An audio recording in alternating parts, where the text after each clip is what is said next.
Eu sou Cauã, acadêmico do sexto período do curso de enfermagem na Universidade Paranaense, Unidade de Guaíra, e sob a orientação da professora Edson Jerônimo, realizei uma revisão bibliográfica sobre o papel das citocinas e quimiocinas nas doenças inflamatórias intestinais.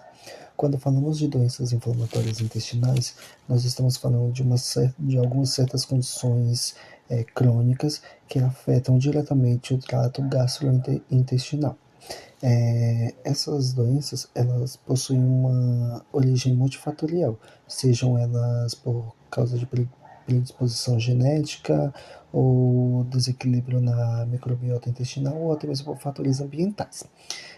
O ponto central, né, em questão da doença está no sistema imunológico perder um equilíbrio que ele possui, o que vai reagir de forma exagerada contra o próprio organismo. Quando o sistema inflamatório ele acaba atacando o próprio organismo, ele vai gerar uma inflamação persistente. E nesse momento é que entram em ação as citocinas e as quimiocinas, que elas vão funcionar como um mecanismo de mensagem química que vai basicamente fazer ali coordenar as respostas imunológicas.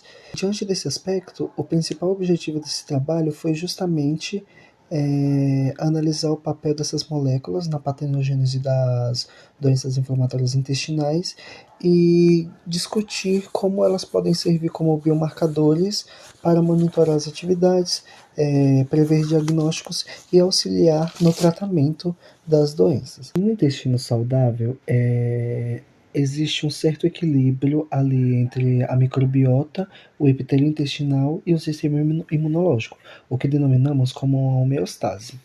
No entanto, quando essa homeostase se rompe, o sistema imunológico ele passa a atuar de forma exagerada contra o próprio organismo. Nisso, acaba liberando ali, ativando as células T que residem ali na mucosa intestinal. Essas células T elas são responsáveis pela produção das citocinas importantes, na qual elas vão desempenhar um papel específico durante o processo de inflamação.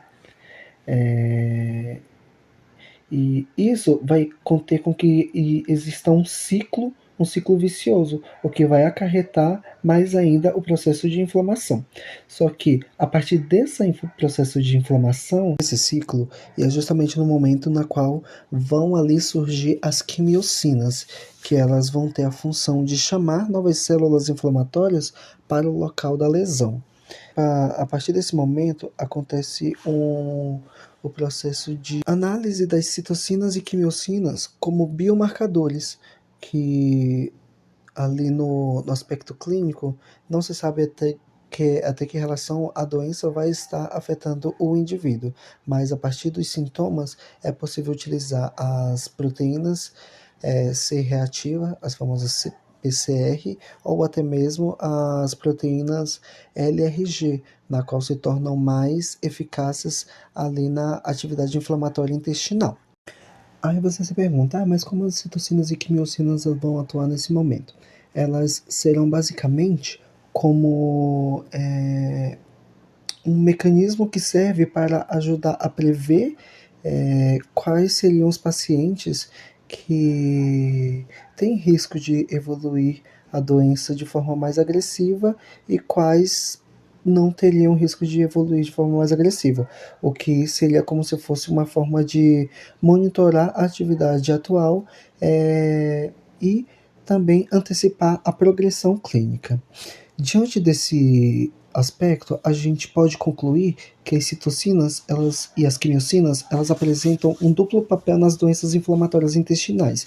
Em um momento elas vão atuar ali protagonizando o processo inflamatório e logo após elas vão servir como biomarcadores capazes de identificar ali as atividades da doença e guiar a escolha terapêutica. Portanto, a gente pode concluir que as citocinas elas não estão ali inclusas apenas nos interesses científicos, mas também elas se aliam no conceito de medicina de precisão, na qual elas vão ser essenciais para a possibilidade de um diagnóstico preciso e monitoramento mais acurado e até mesmo para um tratamento mais individualizado com um impacto real na qualidade de vida dos pacientes portadores de doenças inflamatórias intestinais.